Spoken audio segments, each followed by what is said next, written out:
হয় না। আমরা লাস্ট ক্লাসে 10টা ট্রানজাকশন করেছিলাম, দেখা যাচ্ছে পরে আমরা সামারিটা দেখেছি। তো এটার পরে দেখি কি আছে। এই দুইটা আমরা ক্লাসে করেছিলাম মুখোমুখি। সো তারপরের যে আমাদের টপিক, এটা একটু আর একটু কঠিন, কঠিন না মানে একটু অ্যাডভান্স, মানে আপনি যা আগে করছেন ওটার সাথে এটা কানেক্টেড। অ্যাকাউন্টিং কি? অ্যাকাউন্টিং হচ্ছে কি সিকুয়েন্সিয়াল একটা কোর্স। এখানে যদি আপনি শুরুতে না বুঝেন তাহলে মাঝখানে এসে আপনার জন্য কষ্ট হয়ে যাবে। কারণ ওই যে প্রথমে যে ট্রানজাকশন 10টা করলাম না, এই 10টা ট্রানজাকশন দিয়ে আমরা হচ্ছে কোর্সটা প্রায় রান করে ফেলি। তো একটার সাথে একটা ইন্টারলিঙ্ক। আপনি যদি ক্লাস মিস করেন এটা আপনার জন্য টাফ হবে। সো এটা আমাদের লার্নিং অবজেক্টিভ 8। এখানে কি বলছে? Understand the 4 financial statements and how they are prepared. তো এখানে বলছে 4 ধরনের ফাইন্যান্সিয়াল স্টেটমেন্ট সম্পর্কে জানা যাবে এখান থেকে, এবং কিভাবে এগুলো প্রিপেয়ার করা হয় এই সম্পর্কে জানা যাবে। আমি আপনাদেরকে আরো কয়েকদিন আগের একটা ক্লাসে গিয়েছিলাম ব্যাক ব্যাংকে। সো ওই রকম স্টেটমেন্ট আমরা তৈরি করবো, যদিও বড় না, আমরা এখন বড় কোনো স্টেটমেন্ট তৈরি করবো না, বাট আমরা ছোট ছোট স্টেটমেন্ট তৈরি করার চেষ্টা করবো, মানে একদম প্রিলিমিনারি।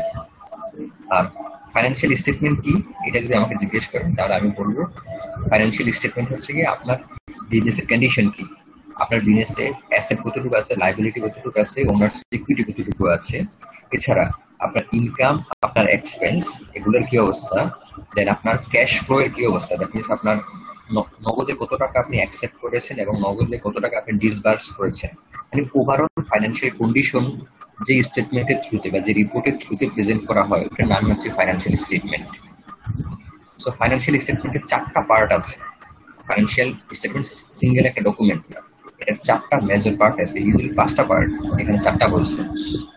একটা পার্ট আছে নোটস, ওটা এখানে বলে নেই। দেখি আমরা ফাইন্যান্সিয়াল স্টেটমেন্টের যে 4টা কম্পোনেন্ট আছে ওগুলো কি কি। তো ফার্স্ট ওয়ান হচ্ছে ইনকাম স্টেটমেন্ট। এর নাম থেকে হচ্ছে অনেক অনেক কিছু গেস করা যায়। Income statement, so income statement হচ্ছে এমন একটা স্টেটমেন্ট যেখানে আপনার রেভিনিউ এবং এক্সপেন্সকে রেকর্ড করা হয় এবং এখান থেকে আপনার নেট ইনকাম ও নেট লস কত এটা বের করা হয়। আমরা যে এক্সপেন্স নিয়ে এখানে কথা বলতেছি এটা হচ্ছে বিজনেসের সাথে রিলেটেড এক্সপেন্সেস, লাইক এই যে salary, electricity bill, gas bill, বা ইউটিলিটি বিল যেগুলা, সাপ্লাইস, এগুলো হচ্ছে এক্সপেন্স। সো আপনি কখন আপনার নেট ইনকাম আর নেট লস আসবে এটা আমরা বের করার চেষ্টা করবো। তো দেখেন আপনার রেভিনিউ মানে ইনকাম যদি এক্সপেন্সের চাইতে বেশি হয় তাহলে আপনার কি হবে, লাভ হবে নাকি ক্ষতি হবে? লাভ হবে। ওইটার নাম আমরা বলবো নেট ইনকাম। নেট ইনকাম বলবো এটাকে, ঠিক আছে? দ্যাট মিনস আমার রেভিনিউ বেশি মানে ইনকাম বেশি এক্সপেন্সেস চাইতে, সো যেই ফিগারটা নেট ফিগারটা আসবে ওটাকে আমরা বলবো নেট ইনকাম। আর যদি হচ্ছে আনফরচুনেটলি আমার এক্সপেন্স রেভিনিউর চাইতে বেশি হয়ে যায়, দ্যাট মিনস আমার মাইনাস ফিগার বেশি, তখন ওটার নাম দেবো আমরা নেট লস। ঠিক আছে? এই দেখেন পরের পেজে একটা স্টেটমেন্ট আছে, এটার নাম ইনকাম স্টেটমেন্ট, যেটা বললাম। Income statement shows the revenue and expenses of a particular organization for a period of time. এভাবে হচ্ছে আপনারা বলতে পারবেন। সো একটা সময়ের জন্য দেখেন বলছে আপনি যখন ইনকাম স্টেটমেন্ট তৈরি করবেন তখন কয়েকটা জিনিস বেসিক থাকবে, লাইক আপনার কোম্পানির নাম কি, হেডিং থাকবে, এটার নাম হচ্ছে ইনকাম স্টেটমেন্ট, এটা লিখবেন এবং তারপরে লিখবেন কোন সময়ের জন্য। এটা কিন্তু খুব ইম্পর্টেন্ট, যদি সময় যদি উল্লেখ না করেন তাহলে এটা পুরো আনস্পেসিফাইড হয়ে যাবে, একদম স্পেসিফিক হতে হবে। এখানে কি বলছে? For the month ended September 30, 2014, মানে সেপ্টেম্বর 30, মানে 1 মাসের জন্য এটা তৈরি করা হয়েছে। সো 1 মাসের আপনার কত ধরনের ইনকাম এন্ড এক্সপেন্সেস ছিল সবকিছু এখানে রেকর্ড করছে। ইউজুয়ালি আমরা যখন কোনো অর্গানাইজেশনের পার্সপেক্টিভে করবো তখন 1 বছরের জন্য করা হয়, কিন্তু এখানে 1 মাসের জন্য করছে যাতে আপনাদের জন্য সুবিধা হয়, কারণ 1 বছরে তো অনেক কিছু হয়ে যায় একটা অর্গানাইজেশন, কিন্তু সবকিছু আপনি ট্রেস করতে পারবেন না। তো 1 মাসেরটা দেখিয়েছে যাতে আপনি ট্রেস করতে পারেন। দেখেন এখানে কি কি আছে। ইনকাম স্টেটমেন্ট আমি বলছি রেভিনিউ আসে আর এক্সপেন্সেস আসে। তো রেভিনিউ আর এক্সপেন্সেস কি কি আসছে? রেভিনিউর আন্ডারে সার্ভিস রেভিনিউ, ওই যে আমরা যে 10টা ট্রানজাকশন করিয়েছিলাম ওইখান থেকে এটা আনা হয়েছে। দেখেন এখানে সার্ভিস রেভিনিউ কত লেখা হয়েছে, 4,700। আমরা দেখি এটা মিলে কিনা। এই আগের অঙ্কটা দেখেন, এই যে এটা সরি এটার আগে, এই যে রেভিনিউ 4,700 দেখছেন মিলছে? এই দেখেন এই রেভিনিউ আগের অঙ্কটা। জি স্যার। হ্যাঁ, আপনি যখন এই ট্রানজাকশন গুলোকে এবার সামারি করবেন, এই সামারি থেকে আপনাকে ইনকাম স্টেটমেন্ট তৈরি করতে হবে। তো এখান থেকে একটা একটা করে এন্ট্রি নিবেন। ইনকাম স্টেটমেন্টে আসবে শুধু রেভিনিউ আর এক্সপেন্সেস, এই দুইটা জিনিস আসবে। সো রেভিনিউ, আমার রেভিনিউর নাম হচ্ছে সার্ভিস রেভিনিউ, 4,700 চলে আসলো। দেখেন, রেভিনিউ সার্ভিস রেভিনিউ ছিল, 4,700 চলে আসছে। সো এই রেভিনিউ থেকে আমি এক্সপেন্স গুলোকে মাইনাস করবো। তো আমি এখানে লিখবো আবার এক্সপেন্সেস। আমার কি কি এক্সপেন্সেস ছিল? এক্সপেন্সেস আমার এগুলোর অনেকগুলো হেডিং ছিল, স্যালারি, রেন্ট, অ্যাডভার্টাইজিং, ইউটিলিটিস, এগুলো ছিল না? ওই দেখেন, বুঝতে পারবেন। এক্সপেন্সেস এর আন্ডারে দেখেন কি কি ছিল। এই যে অ্যাডভার্টাইজমেন্ট এক্সপেন্সেস, রেন্ট এক্সপেন্সেস, তারপরে ছিল salary and wages, utility expenses. এই ফিগারগুলো এখানে নেওয়া হয়েছে, দেখছেন এগুলো মিলছে। সো ওই সামারিটা থেকে এটা তৈরি করা হয়েছে। তো আপনি দেখলেন কি আপনার রেভিনিউ ছিল 4,700, আর আপনার এই রেভিনিউটা জেনারেট করার জন্য খরচ হয়েছে 1,950। দ্যাট মিনস আপনার রেভিনিউ চাইতে খরচ কম বা এক্সপেন্স কম।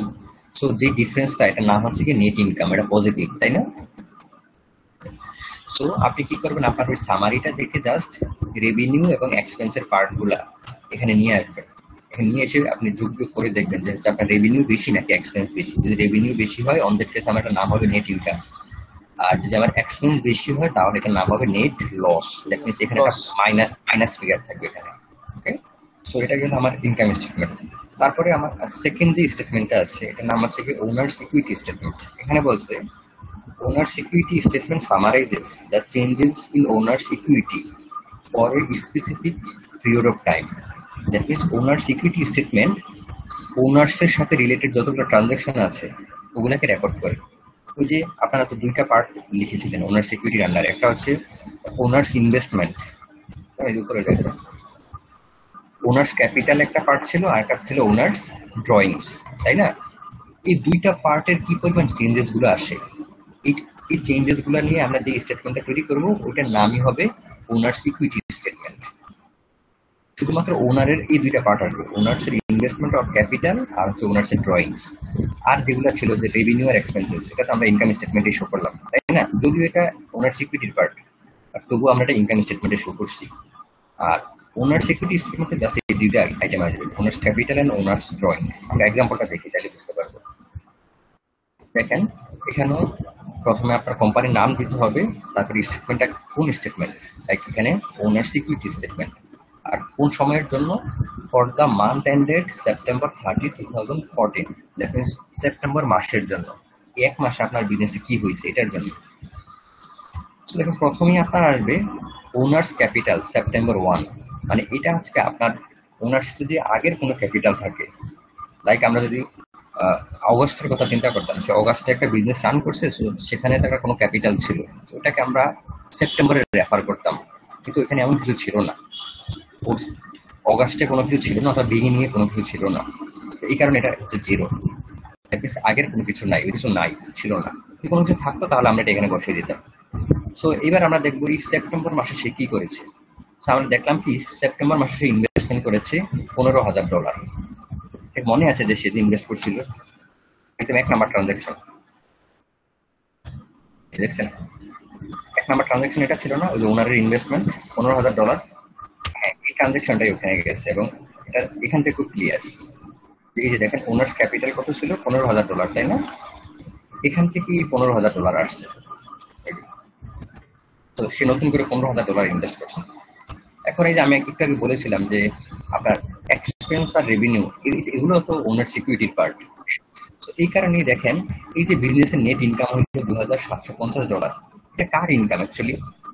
এক্স্যাক্টলি, সে ব্যবসা করছে, তার ইনকাম হচ্ছে। সো এটা ওনারের ইনকাম, দ্যাটস ওয়াই এটা ওনার্স ইকুইটির সাথে অ্যাড করে দিয়েছি। কারণ যদি লাভ হয়, তারই তো লাভ হচ্ছে, সো তার ইনভেস্টমেন্টই বাড়তেছে, তাই না? আপনি $15,000 দিয়ে ব্যবসা শুরু করেছেন, সো 1 মাসে আপনি $2,750 লাভ করলেন, সেটা তো আপনারই। দ্যাটস ওয়াই এটা আপনার যে ইনভেস্টমেন্ট ওটার সাথে অ্যাড হবে। ওকে, আপনার লস হইতো তাহলে কি করতেন? মাইনাস করতাম। সো নেট ইনকাম এখানে অ্যাড করছে। সো আমি দেখলাম ওনার্সের ইকুইটি এখন বেড়ে গিয়েছে $17,750। এখন ওনার্সের যেমন ইকুইটিও আছে বা ইনভেস্টমেন্ট আছে, পাশাপাশি তো ওনার্সের কিছু ড্রয়িংসও ছিল। এই যে এখানে ছিল ওনার্স ড্রয়িং ছিল না, যেগুলো নেগেটিভ আইটেম। তো দেখেন এখানে ওনার্স একটা ড্রয়িং ছিল $1000, তাই না? সরি, এটা না, তোমার এটার আগেরটা। ওনার্স ড্রয়িং $1300, তাই না? মাইনাস 1300। দেখেন এটাও কিন্তু এখানে চলে আসবে। সো লেস ড্রয়িংস, সে উত্তোলন করছে কত?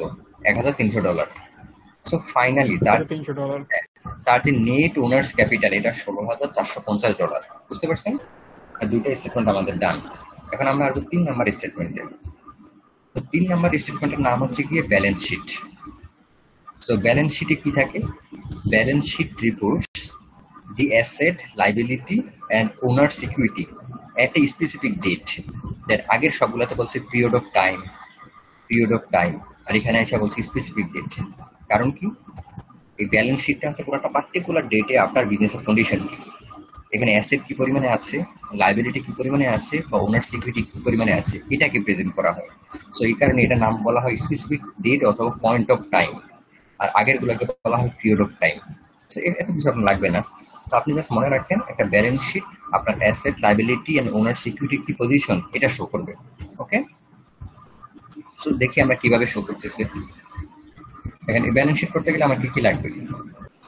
সো কোম্পানির নাম আবারও সব বাইট। এই স্টেটমেন্টের নাম কি? স্টেটমেন্টের নাম হচ্ছে ব্যালেন্স শিট। আর এখানে দেখেন কি সুন্দর করে সংক্ষেপে লিখছে সেপ্টেম্বর 30, 2014। এটা কিন্তু আগের মতো করে লিখে নেই, আগে লিখছে for the month ended September 30, 2014। এখন ওইটা মিন করে পুরো মাসের জন্য। আর যখন এভাবে জাস্ট লিখছে সেপ্টেম্বর 30, 2014, তখন এটা মিন করে শুধুমাত্র এই একটা ডেটের জন্য, বা একটা ডেটে কি অবস্থা, এই পার্টিকুলার ডেটে আপনার বিজনেসের কি অবস্থা এটা জানার জন্য। যে আপনার ব্যালেন্স শিটে অ্যাসেট আসবে, লাইবিলিটি আসবে, ওনার সিকিউরিটি আসবে। দ্যাট মিনস পুরো ইকুয়েশনটাই আসবে। আর আমরা জানি ইকুয়েশনের দুইটা পার্ট। এক পার্টে আছে হচ্ছে লেফট সাইডে অ্যাসেট, আর রাইট সাইডে লাইবিলিটি এন্ড ওনার সিকিউরিটি, তাই না? এবং আলটিমেটলি কিন্তু দুইটা পার্ট আবার ইকুয়াল ছিল, দুইটা পার্টের যোগফল কিন্তু সেম ছিল। দেখেন 18,050, 18,050 করে। তো এখানেও এটা সেম হবে। কিভাবে সেম হবে দেখেন, অ্যাসেটের আমরা দেখেন ক্যাশ, ক্যাশ আপনার একটা অ্যাসেট না, সম্পদ। 8,050 আমরা মিলে কিনা, যে আমরা আগে যেটা করছি দেখেন মিলছে 8,050। তারপরে দেখেন অ্যাকাউন্ট রিসিভেবল, দ্যাট মিনস আপনি রিসিভ করবেন ইন ফিউচার, এটাও আপনার একটা অ্যাসেট, এটা 1,1400, এটাও আপনার একটা অ্যাসেট। সাপ্লাইস, এটাও আপনার একটা অ্যাসেট। ইকুইপমেন্ট, এটাও আপনার একটা অ্যাসেট। দেখেন এই প্রত্যেকটা অ্যাসেটকে এখানে ইনক্লুড করছে। Account receivable, supplies, equipment. So এইভাবে টোটাল অ্যাসেট বের করছে $18,050। সো এটা তো গেলে একটা সাইড ইকুয়েশন নিয়ে। তো এখন আমরা রাইট সাইডে আসি। রাইট সাইডে কি ছিল? Liability and owner security. So প্রথমে আসবে লাইবিলিটি। এই হেডিং এর আন্ডারে কি কি ছিল? অ্যাকাউন্টস পেয়েবল একটা আইটেমই ছিল। আপনারা দেখেন এখানে অ্যাকাউন্টস পেয়েবল 1600 ছিল কিনা, আন্ডারে অ্যাকাউন্টস পেয়েবল পে করতে হবে ফিউচারে 1600 ছিল, তাই না? এই 1600কে এখানে আনা হয়েছে। দেখেন অ্যাকাউন্টস পেয়েবল 1600। তো তারপরের আইটেম হচ্ছে ওনার সিকিউরিটি। এখন দেখেন আমরা কিন্তু ওনার সিকিউরিটির জন্য একটা স্টেটমেন্ট অলরেডি তৈরি করেছি।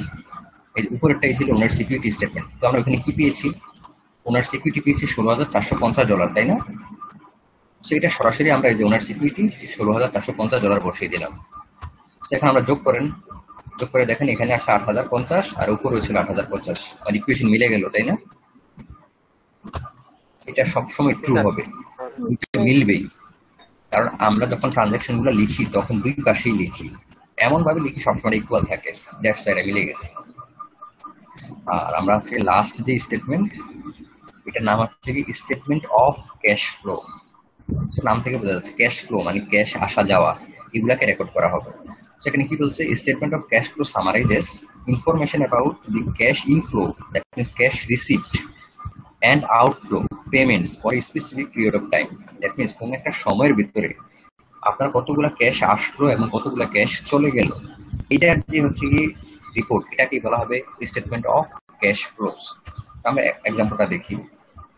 এটা আপনার বেশি লাগবে না, এটা আসলে দরকার নেই। তো স্টেটমেন্ট অফ ক্যাশ ফ্লো তো প্রথমে আপনার কোম্পানির নাম দিতে হবে, আর এখানে হবে স্টেটমেন্ট অফ ক্যাশ ফ্লো, আর এটাও একটা স্পেসিফিক পিরিয়ডের জন্য হয় এটা। সেই কারণে লিখছে for the month ended September 30, 2014। দেখেন সেই এক মাসের জন্য এটা করা। এখানে আবার একটা ক্লাসিফিকেশন আছে। ক্যাশ ফ্লো তিনটা অ্যাক্টিভিটি থেকে হয়।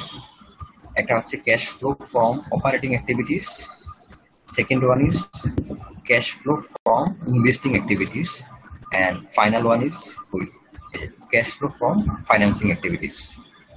সো ক্যাশ ফ্লোকে আবার তিনটা সাব ক্যাটাগরিতে ডিভাইড করছে। একটা হচ্ছে অপারেশন, মানে আপনারা যেটা নিয়ে বিজনেস করেন এটা। আর সেকেন্ড ওয়ান হচ্ছে ইনভেস্টমেন্ট, আপনি বিজনেসে যখন ইনভেস্ট করেন ওই কাজটা। আর থার্ড হচ্ছে ফাইন্যান্সিং, মানে আপনি যখন অর্থ সংস্থান করেন। এই যে আপনি আগে ইনভেস্ট করলেন, ইনভেস্টমেন্টের টাকা তো এমনি এমনি চলে আসছে না, ইনভেস্টমেন্টের টাকা কেউ অবশ্যই ফাইন্যান্স করছে আপনাকে, মানে আপনাকে প্রোভাইড করছে। সো আমরা ফাইন্যান্সিং, ইনভেস্টমেন্ট এবং অপারেশন এই তিনটা অ্যাক্টিভিটিকে আলাদা আলাদা করে দেখবো। সো এখানে এটা একটু জটিল, বাট পারবেন। আমি দেখি অপারেশন কি কি আছে। অপারেশন মানে আপনি যেই কাজটা করেন, আপনার বিজনেসটা যেই কাজের জন্য করা হয়েছে। সো আপনি বিজনেসটা করা হয়েছে আইটি সার্ভিস প্রোভাইড করার জন্য, তাই না? মানে প্রোগ্রামিং সার্ভিস ছিল, রাইট? তো আপনি এই প্রোগ্রামিং সার্ভিস দিয়ে ক্যাশ রেভিনিউ রিসিভ করছেন কত? 3,300। এটা কোথেকে আসলে আমরা একটু দেখার চেষ্টা করি। শুধুমাত্র ক্যাশ গুলো আসবে, যেগুলো এখানে বাকি ছিল ওইটা আসবে না, কারণ এখানে বলছে ক্যাশ ফ্লো, মানে শুধুমাত্র ক্যাশের আদান প্রদান গুলো এখানে আসবে। এটা অন ক্রেডিট, ডিউ, এগুলো কিছু এখানে আসবে না। সো আপনি অপারেশনস করে অথবা আপনি সার্ভিস দিয়ে ক্যাশ কত টাকা পেলেন এটা এখানে আসবে। So cash receive from revenue 3,300, এটাকে আমরা খুঁজে বের করি কোথা থেকে এটা আসবে। 3,300, তাই না? এটা খুঁজে বের করা যায় কিনা? এখান থেকে পারা যাচ্ছে না আসলে, এখান থেকে এটা বের করা যাবে না, কারণ এই যে আমরা যখন এই রেভিনিউ গুলো লিখছি তখন এই রেভিনিউর ভিতরে ক্যাশও ছিল, বাকিও ছিল, দুইটাই ছিল। তো কত ক্যাশ কত বাকি এটা আমার বের করার জন্য আপনার কিভাবে যাইতে হবে, একটা একটা করে ট্রানজাকশন দেখতে হবে। ইনভেস্টমেন্ট নাই, পার্টসেল ইকুইপমেন্ট এখানে আসবে না, সাপ্লাইস ক্রেডিটও আসবে না, সার্ভিস পারফর্ম, সরি,